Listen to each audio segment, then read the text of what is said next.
Happy Valentine's Day to our special episode of Geek Salad's Road to the Infinity War, which really isn't. No, not this time, no. No. Because today we're bringing up a new Valentine's Day classic. The most romantic superhero movie ever made. Yes. Deadpool. This is truly a love story. It is. Oddly enough, it really is. Well, it's even in the description of the movie when he's like, you may be sitting there with your girlfriend and she's thinking, I thought this was a superhero movie. He just fucking skewered that guy. No, it's not a superhero movie. It's a love story. This movie took me by surprise because I was not a Deadpool fan for the comics. I enjoyed him, but I was never like the biggest Deadpool fan. Yeah, he's good in small doses, and that's kind of the thing, is that sometimes when you get a character that is beloved by a very certain fan base, they can kind of make him annoying. And they often do. Yeah, and I do feel that that Ryan Reynolds and everybody involved with this movie did a really good job. Oh yeah, from the opening credits right through to the end credits. Right. All right. Let me get started then with the first question. Why does this movie work? Ryan Reynolds. Not Ryan Reynolds. Exactly. He is the glue that binds this thing together. It was a passion project for him to do this, especially after he was cast as Deadpool in X-Men Origins Wolverine and was not really anything other than Wade Wilson for 5 seconds. And then they cast a different actor for the actual Weapon 11 Deadpool thing. Yes, they did, and that was kind of terrifying. It was Baraka. It was who? Baraka from Mortal Kombat. Oh, ugh. Yeah. All right, that's awful. Yeah. I did not know that, by the way. He looks exactly like him. He basically is guy with like these huge blades that come out of his arms.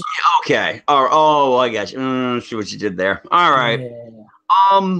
Yeah. Ryan Reynolds really makes this character, which again, he's great in small doses. He makes him sympathetic. He makes him fun to watch. And for the most part, if you really think about it, probably about 75% of the time, you're not actually watching Deadpool. You're watching Wade Wilson. Yeah. The way it keeps like bouncing back and forth. Right. The story structure worked really, really well, that they actually start the movie at the end of the second act and then go back, do the whole first act, explain the lead up to everything, have a little interstitial in between when he's got to get his Crocs and get ready for the next adventure, and then ventures out for the finale, the big boss battle. Well, let's not forget his relationships with all the other characters, Colossus, Negasonic Teenage Warhead, his blind roommate, Blind Al, TJ Miller's the character, Weasel, right. I thought that his relationship with Weasel was really good. I did find it a little disconcerting and a little unbelievable that a guy like Weasel actually would have been able to work in a bar like that and not be murdered on a daily basis.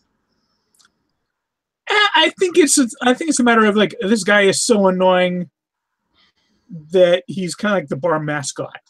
Oh, he's like, yeah. He's like the San Diego Chicken. Nobody likes the San Diego Chicken, but he's fun to watch. Right. No, exactly. He is fun to watch. And let's not forget Miranda Baccarin. Oh, yeah.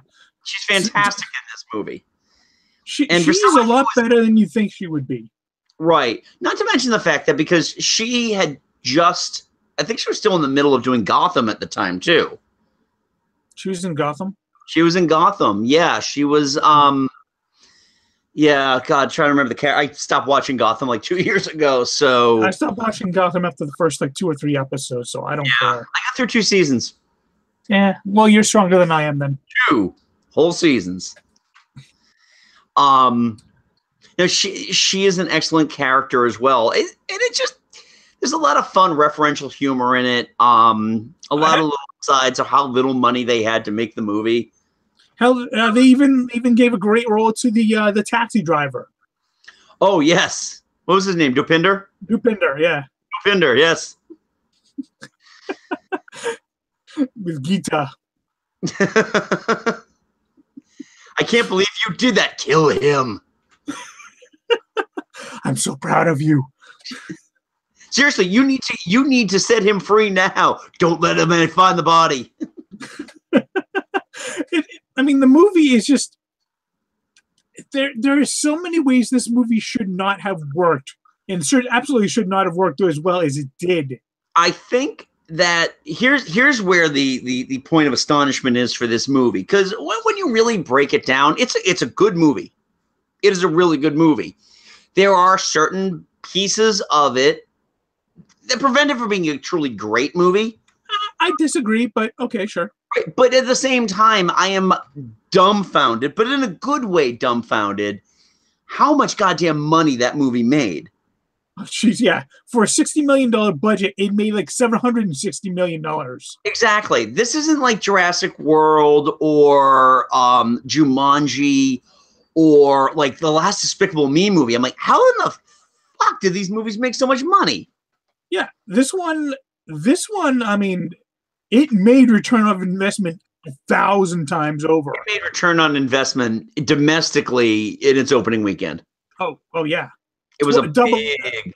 I think it made triple its budget in the first weekend. Production budget, so it broke even straight up.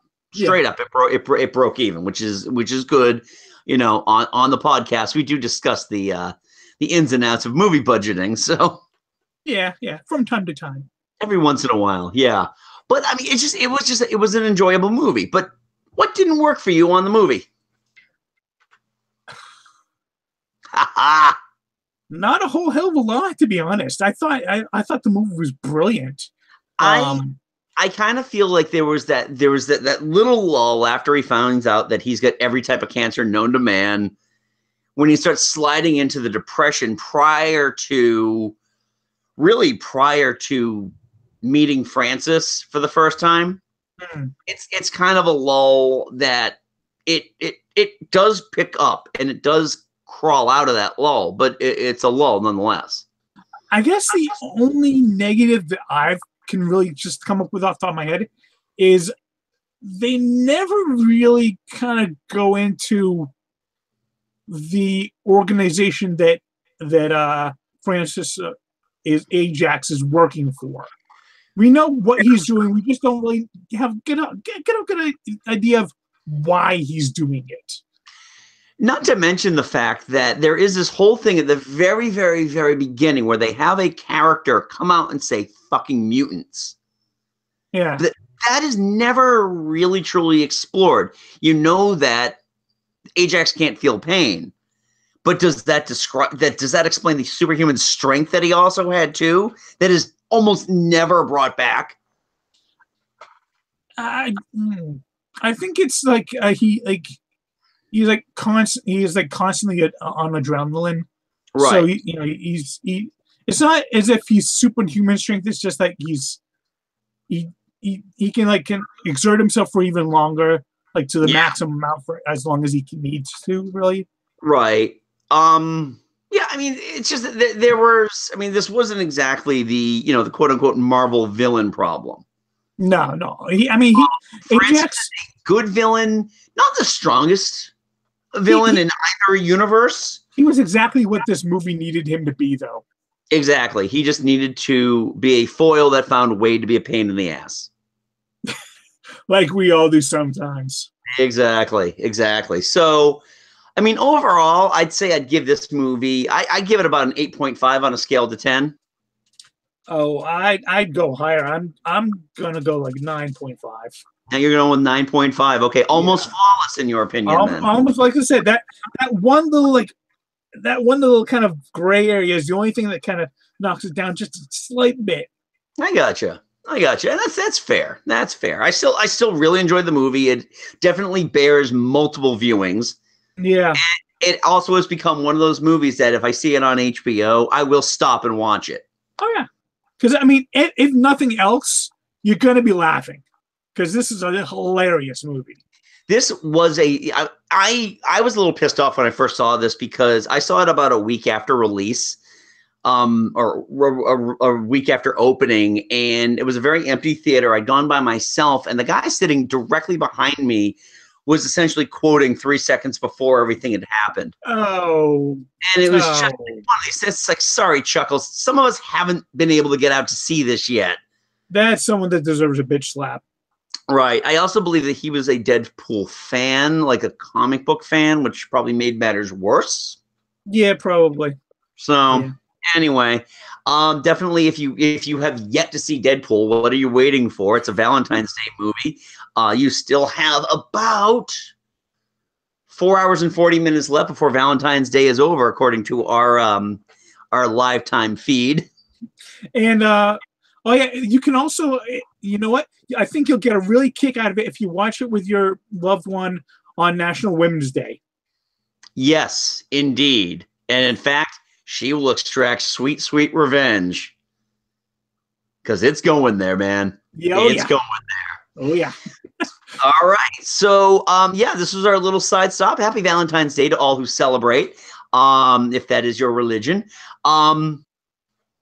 And you can check out both me and Mike, along with our friends Joe and Catherine, on the Geek Salad podcast, which is at geeksalad.podbean.com. That's available on the Podbean app, as well as at Stitcher in their new redesign, and the iTunes store. And you can check out all our musings on Twitter at Geek Salad Radio, and on Facebook for Geek Salad Podcast. And please, if you enjoyed this video, check out our playlist, first of all, of the Road to Infinity War, which we are going to pretty much record right after this. Yep. We're not going to be dressed any differently for Thor Dark World. Time will have passed. I am just really, really going to stink. So if you like this video, please give it a thumbs up. Please comment below if there's some thoughts you had about Deadpool. Primarily, on a scale from 1 to 10, how do you rate Deadpool?